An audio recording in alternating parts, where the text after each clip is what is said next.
আমার মনে শান্তি ফিরে এলো। আমার বলরাম আর আমার কৃষ্ণ দুজনের সাথেই দেখা হলো। কিন্তু মা, আপনার এখানে একদম আসা উচিত হয়নি।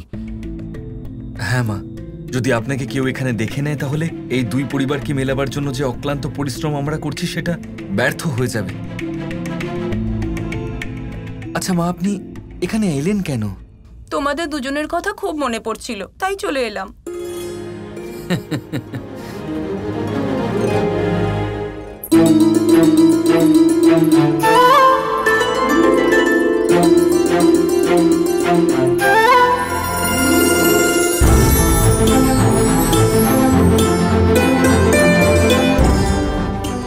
কৃষ্ণ, কোথায় তুমি?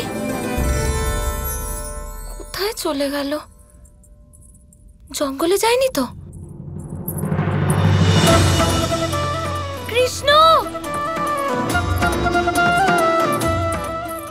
কৃষ্ণ,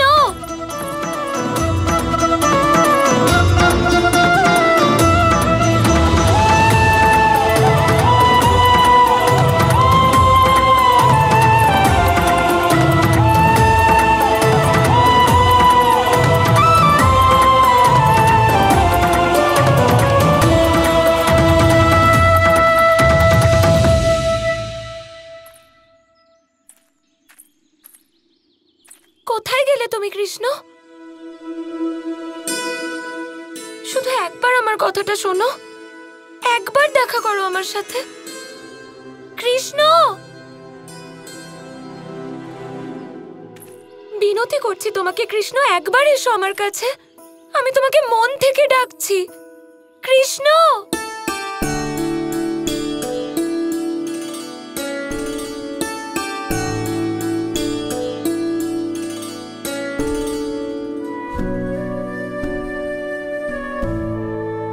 এতদিন তো মনে মনে ডাকলেও তুমি চলে আসতে কৃষ্ণ, তাহলে কেন আজ আমার ডাক তোমার কাছে পৌঁছচ্ছে না? কি করে ডাকবো তোমাকে আমার কাছে? কি করে খুঁজবো তোমায়?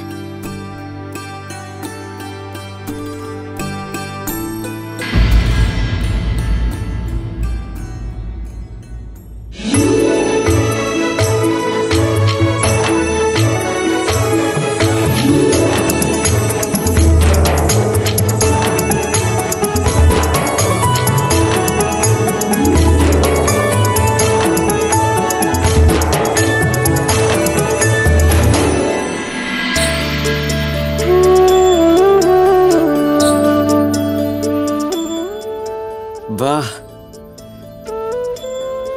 দারুণ লাগলো। এমন মা আর এমন মাখন সংসারে কোথাও নেই। ঠিক বলেছ মা, এখানে যা খাবার না, তাতে না পেট ভরে আর না মন। আমার সত্যি খুব খিদে পেয়েছিল। ধন্যবাদ এই মাখনের জন্য মা। এতে আর নতুন কি আছে?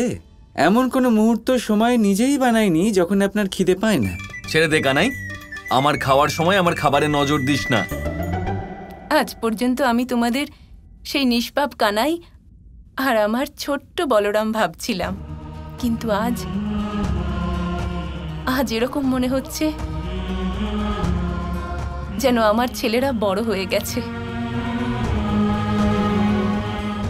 সংসারের সব সংকটের সম্মুখীন হয়ে দুই বন্ধুকে, দুই গ্রামকে এক করার জন্য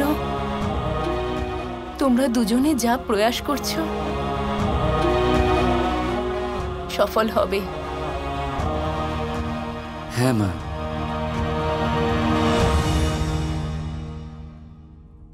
অপেক্ষার সময় এবার শেষ হয়েছে। শীঘ্রই সবকিছু শুভ হতে চলেছে।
এই বাঁশির সুরে রাধার মন বিচলিত করেছ। প্রতিবার রাধা না চাওয়া সত্ত্বেও নিজের বাঁশির সুরে মুগ্ধ করে তুমি রাধাকে নিজের কাছে ডেকেছ।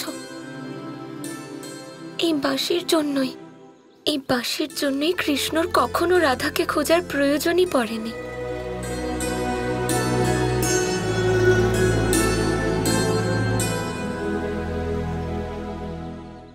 আর রাধা সেই বাঁশি ভেঙে দিল।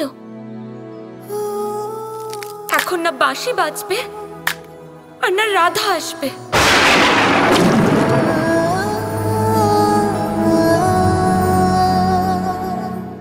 কিন্তু এই প্রেমের বাঁশিটা আজ আবার তৈরি কৃষ্ণ। আর আজ কৃষ্ণ রাধাকে নয়, রাধা কৃষ্ণর মনকে ব্যাকুল করবে। আমি আর এই প্রেমের বাঁশিটা দুজনেই তোমাকে ডাকছে কৃষ্ণ। এসো কৃষ্ণ।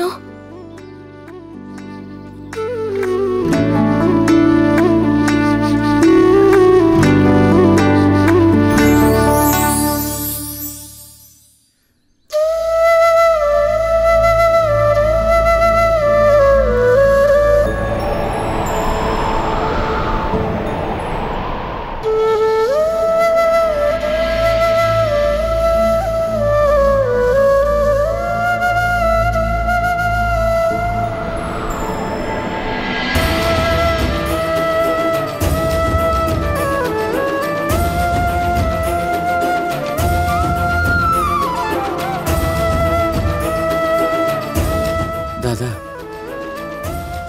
মাকে কোনো সুরক্ষিত স্থানে নিয়ে যান। এবারে আমাকে যেতেই হবে।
Radha Srishti Shara